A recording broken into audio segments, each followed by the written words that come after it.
1, 2, 3, 4, 5. Stopped. I am thankful to you for having given me this opportunity long last to say a few words on the budget. Already much has been said and I think the finance minister has come in for his share of congratulations as well as criticisms. So there is not very much to say, but I should like to say a few words. Para, the increased development expenditure and the absence of any new taxation has earned for the budget a good response even from the businessmen. I especially welcome the relief given to the middle classes by raising the exemption limit of income tax in respect of personal income. No doubt, this is some relief to the middle classes, but I would request the finance minister if he could to raise this exemption limit from rupees 4,000 to 6,000, as that would give a substantial relief to the middle classes.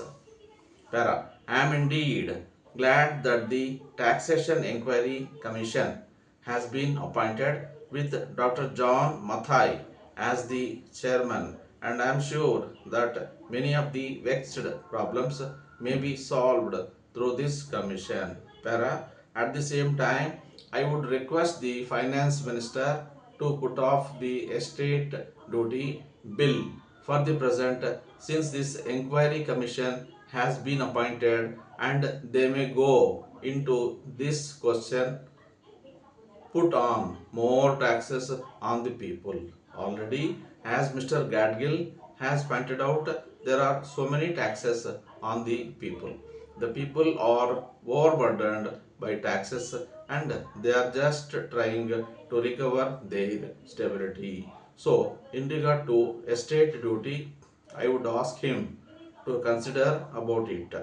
My reason for asking it to be postponed is I have said that the people are still facing economic distress, and then our government is not able to offer the amenities which other countries have, where the estate duty exists, such as free compulsory education for children, free medical aid, homes for the poor and the destitute, old age pension, etc.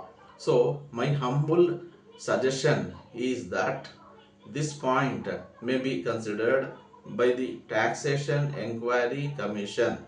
I agree that instead of continually harping on our poverty, we should also see that the brighter side. We are making encouraging progress towards laying the foundation of a welfare state. Para, with the cooperation of all and the implementation of the 5-year plan, I am sure, sir, that we should be able to lay the foundations and fulfill the dreams of India. It is indeed encouraging to know from the finance minister that there is a tendency of lowering food prices all over the world, and in that case the prices in our country too would be lowered. Regarding defense, our obvious security reasons, I do not agree with my friends who say that the expenditure should be curtailed. It is not advisable to take any undue risks and slacken the defense arrangements. Indeed, defense is one of our valuable assets, although strange to say, there seems to be adverse opinion in some quarters. I agree with what General Kariyappa once said that God and army are remembered only there is a trouble. The army consists of the most disciplined and loyal set of young men. It would not be proper to affect economy in the pay of these brave officers, as it would not be an incentive for the right type of young man to join the army, and it would become ineffective and inefficient. I believe already officers who are drawing rupees 1400 as their pay are now getting only rupees 700 and about rupees 100 as allowances. That is, they are getting about half of what they are getting before. Para. It is very hard for those officers on field duty to establish separate establishments for their families and for their children. I would specially appeal to the finance minister to see that the family allowances may be restored to those officers who are on field duty. Para. Economy in army could be affected in other ways. There is scope for more efficient operation of defense industries, which process seems slow, and by purchase policy of utilizing goods and stores indigenously manufactured.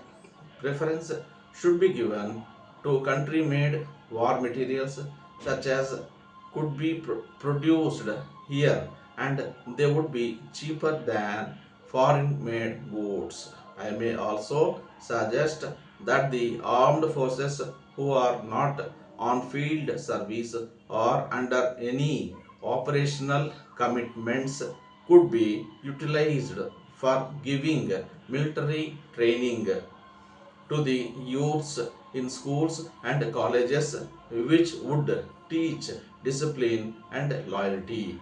The university authorities should make military training as part of their compulsory education, just as they have adopted social, domestic, and political sciences. The National Cadet Corps course is already inculcating military training in some universities such as Bombay and Calcutta. But if military training is made compulsory for our university students, it will go a long way. Stop.